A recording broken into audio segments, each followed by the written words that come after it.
Coordinator of Inter-American Affairs, presents Sao Paulo, the fastest growing city in the world.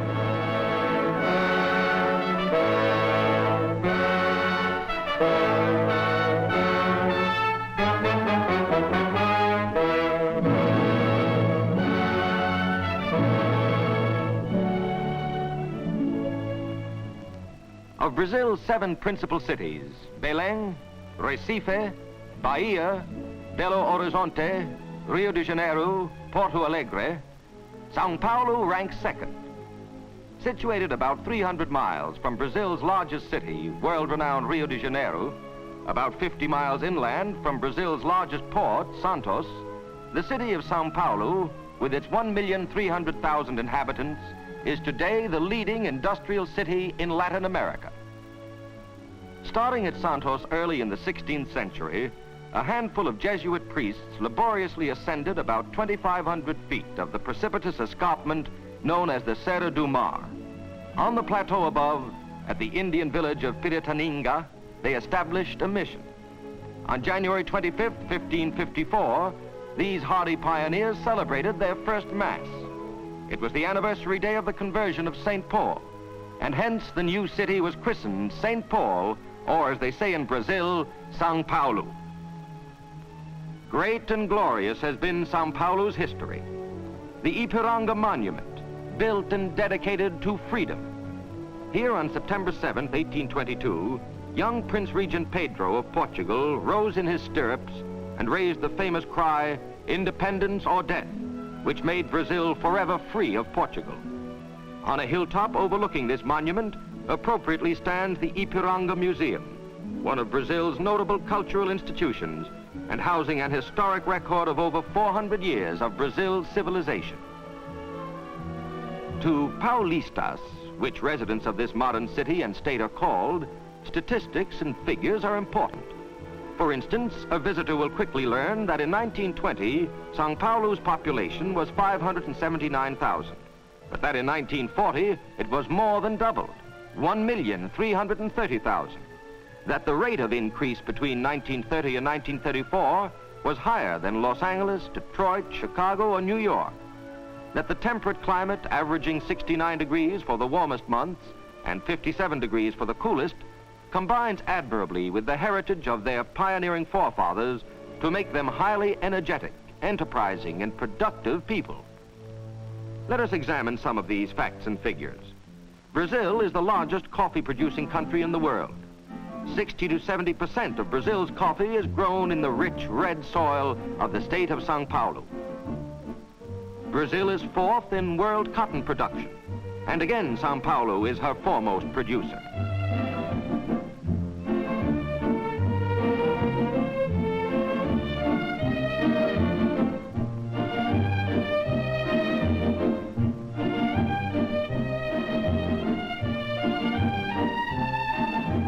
But unlike some of the larger American industrial cities, industry in Sao Paulo is diversified.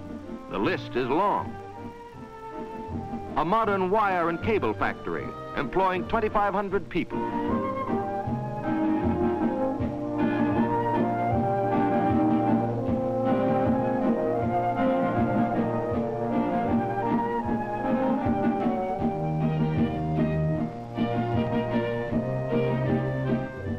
An automobile plant employing 1,200 people, now totally devoted to making and assembling military vehicles for Brazil's rapidly expanding forces.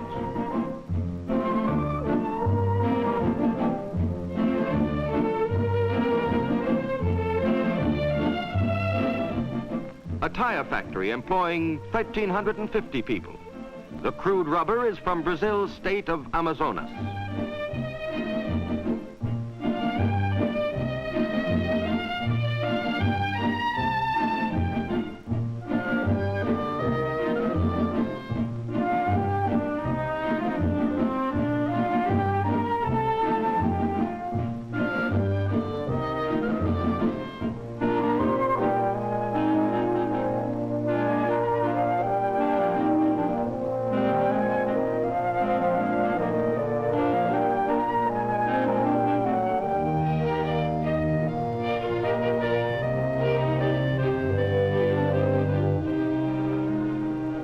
a surgical supplies factory.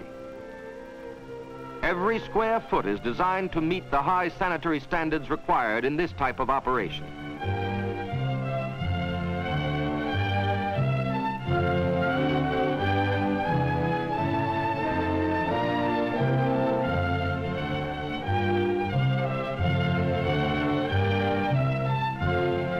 A shell casings plant. Each casing is earmarked for the axis.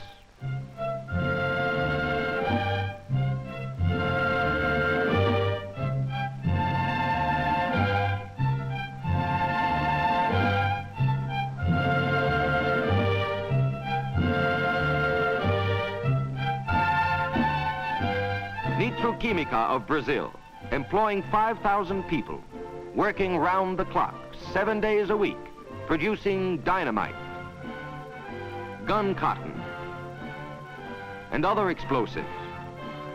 Rayon is an important byproduct.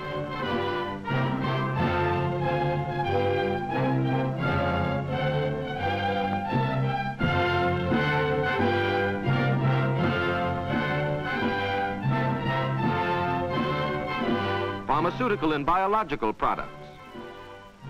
This factory employs 1,500 people. The war has imposed heavy responsibilities on Brazilian industry. The Paulista has not been found wanting. To turn the wheels of his expanding industries, he has sought and found additional inexpensive hydroelectric power. This was no simple problem.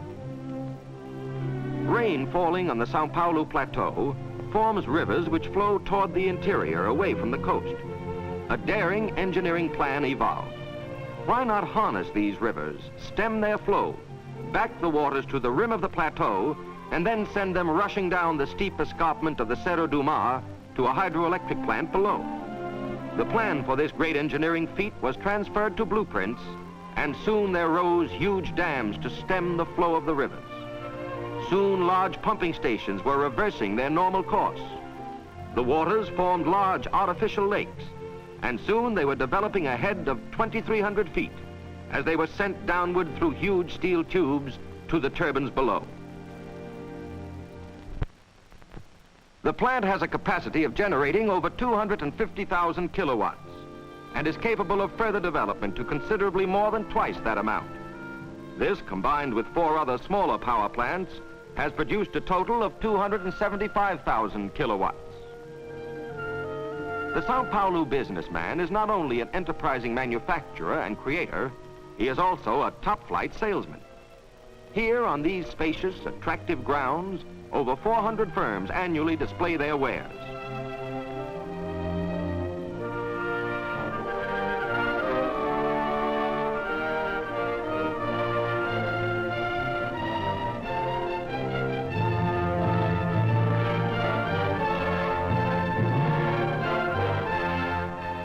Appropriately, tribute is paid to world-renowned inventors and scientists, among whom are Edison, Santos Dumont, Pasteur, and James Watt. But proud as the Paulista is of his industrial achievements, he hasn't overlooked the other factors required in giving expression to a rich, full life. He has erected beautiful houses of worship.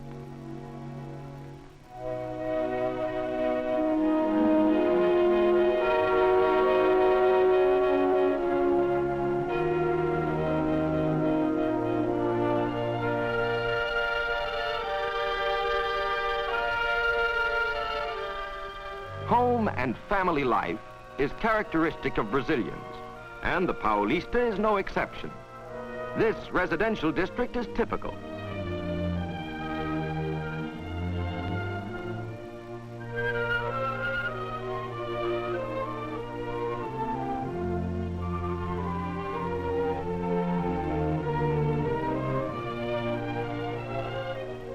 For the apartment house dweller, he has built modern and novel buildings designed for comfort and good living.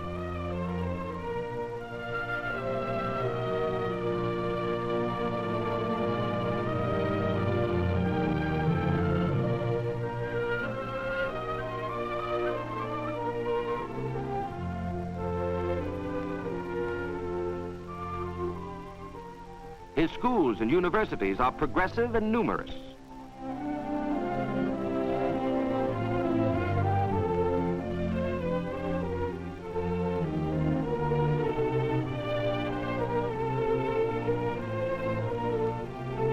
Butantan, famous the world over for its snake serums, is one of many of its institutions devoted to scientific research.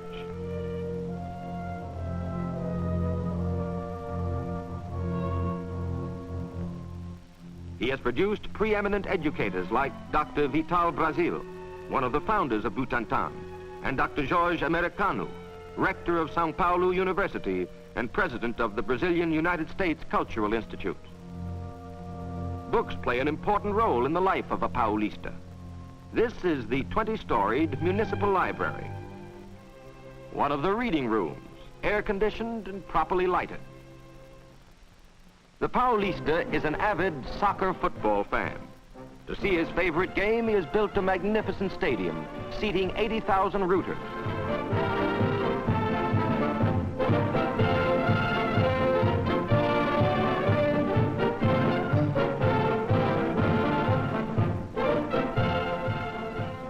Throughout the city, he has provided his children with numerous playgrounds and large outdoor swimming pools. All activities are supervised by teachers and attendants.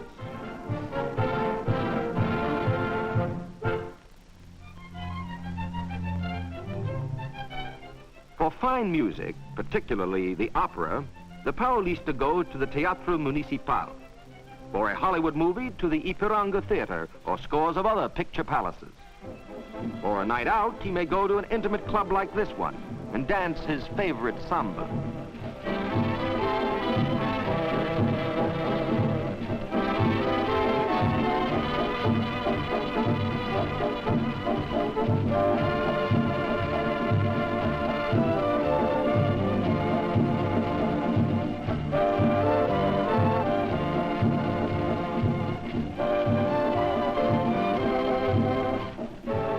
Wife or daughter, he's built large department stores like this one, or smart exclusive shops like these.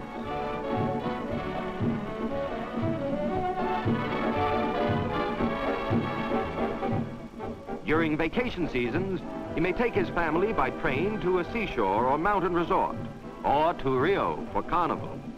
If he chooses, he may go by air, over one of the 3 busy airlines serving the city, or by automobile over a 4-lane highway. Yes, bigger and better and more is the slogan of the Paulista, as from day to day he continues to change the skyline of his city.